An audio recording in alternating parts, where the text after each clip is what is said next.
Kick of ஷோவே தாறுமாறா வச்சு செதுக்கியிருக்காங்கன்றத சொல்லணும். ஸோ சிஎம் பங்க் வர்சஸ் நம்மளுடைய ட்ரூ மேக்கினருக்கான ஹெல் இன் எ செல் மேட்ச் சமீபத்தில் நடந்து முடிஞ்சிருக்கு. இப்போ வரைக்கும் கரண்ட்டாக அந்த மேட்ச் ரிலேட்டட் பேசணும்னு சொன்னோம்னா, ஸோ பேச வார்த்தையே இல்லை. ஏன்னா எக்ஸ்பெக்டேஷனை விட பயங்கர லெவலில் எக்ஸ்பெக்ட் பண்ண மேட்ச் இது ஒன்று தான். அந்த எக்ஸ்பெக்டேஷன் எல்லாத்தையுமே வந்து பார்த்திங்கன்னா பூர்த்தி செஞ்சுருக்குன்றது இந்த இடத்துல மென்ஷன் பண்ணியே ஆகணும். அண்ட் ஆல்சோ இந்த மேட்சை பற்றி சொன்னால் really a bad as guys. So அந்த லெவலுக்கு வந்து பார்த்திங்கன்னா மேட்ச் வந்து பார்த்திங்கன்னா புக்கிங் நல்லாவே வந்து பார்த்திங்கன்னா பண்ணியிருக்காங்க. அண்ட் ஆல்சோ வந்து மேட்சோட அந்த இன்ட்ரெஸ்ட்டை வந்து பார்த்தீங்கன்னா டபுள்யூடபிள்யூ கண்ணுலேருந்து எடுக்கல. ஃபுல் அண்ட் ஃபுல் ஃபோக்கஸ்டாக வந்து பார்த்தீங்கன்னா ஃபேன்ஸை வச்சுருந்தாங்க. ஸோ குறிப்பாக சொன்னால் CM Punk and also Drew McIntyre 2 பேருமே வந்து பார்த்தீங்கன்னா அவங்களுடைய பெஸ்ட்டை விட பெஸ்ட்டாக தான் கொடுத்துருந்தாங்க இந்த மேட்சை. இந்த மேட்ச் இந்த பேப்பரிவிலே வந்து பார்த்தீங்கன்னா ஒன் ஆஃப் த பெஸ்ட் மேட்சாக கூட இருக்கிறதுக்கான பாசிபிலிட்டிஸ் இருக்குது. இதுக்கப்புறமா நடக்கிற மேட்சை வச்சு தான் நம்ம இதை ரேட் பண்ண முடியும். இந்த மேட்ச் வந்து பார்த்தீங்கன்னா ஒரு பயங்கரமான மேட்ச். என்னை பொறுத்த வரைக்கும் இந்த மேட்ச் மெயின் ஈவெண்ட்டில் வைக்கலன்ற மாதிரி தான் எனக்கு ஒரு கொஸ்டின் இருந்துச்சு.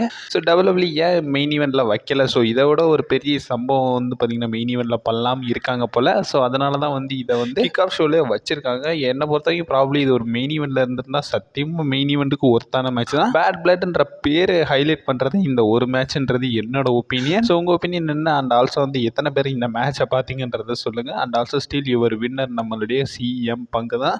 ஸோ சிஎம் பங்க் ஃபைனலியே வந்து பார்த்திங்கன்னா அந்த நீல வந்து செயினெல்லாம் வந்து பார்த்திங்கன்னா சுற்றிக்கிட்டு ஜிடிஎஸ் கனெக்ட் பண்ணிடுறாரு. இதை யூஸ் பண்ணி இந்த மேட்ச்சில் வந்து பார்த்தீங்கன்னா வின் பண்ணிட்டாரு. ஸோ சிஎம் பங்க் மட்டும் இல்லாமல் ட்ரூ மேக்கின்டராக இருக்கட்டும் நல்லாவே வந்து பார்த்தீங்கன்னா பெர்ஃபார்மன்ஸ் பண்ணுறாங்க. ஸோ செயின் யூஸ் பண்ணுறாங்க, அந்த மெட்டல் டூல்ஸ்லாம் யூஸ் பண்ணுறாங்க, அந்த சின்ன சின்ன மணிக்குண்டெலாம் இருக்கும்ல, ஸோ அதெல்லாம் யூஸ் பண்ணுறாங்க. ஸோ மேட்ச் வைஸ் வந்து பார்த்திங்கன்னா குறைன்றது எதுவுமே இல்லை. இந்த மேட்ச் நல்லாவே இருந்துச்சு. ஸோ மேட்ச் முடிஞ்சு போகும்போது கூட நம்மளுடைய சிஎம் பங்குக்கு வந்து பார்த்திங்கன்னா நடக்க முடியல. ஸோ ஒரு கட்டத்துக்கு மேலே ஆக்சிஜன் மாஸ்க் கொடுக்குறாங்க. ஸோ 2 ரெஸ்லருமே வந்து பார்த்திங்கன்னா அவங்க சத்துக்கு மீறி தான் வந்து பார்த்திங்கன்னா இந்த மேட்ச்சில் ஃபைட் பண்ணியிருக்காங்கன்றதை இந்த இடத்துல ரெஃபர் பண்ணுறாங்க.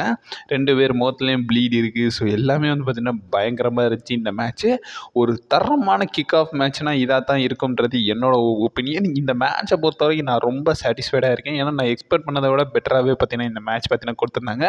டைம் இருந்தால் பார்க்காதவங்க போய் பாருங்கள். ஏன்னா மேட்ச் பயங்கரமாக வச்சு செதுக்கியிருக்காங்கன்றது இந்த இடத்துல மென்ஷன் பண்ணோம்.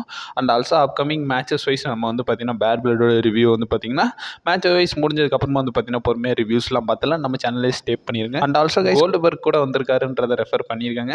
ஸோ கோல்டுபர்க் வந்து பார்த்திங்கன்னா ஆடியன்ஸ் சைடு வந்து பார்த்திங்கன்னா அவருடைய சன்னோட வந்து பார்த்திங்கன்னா உட்கார்ந்துருக்காருன்றதை ரெஃபர் பண்ணியிருக்காங்க.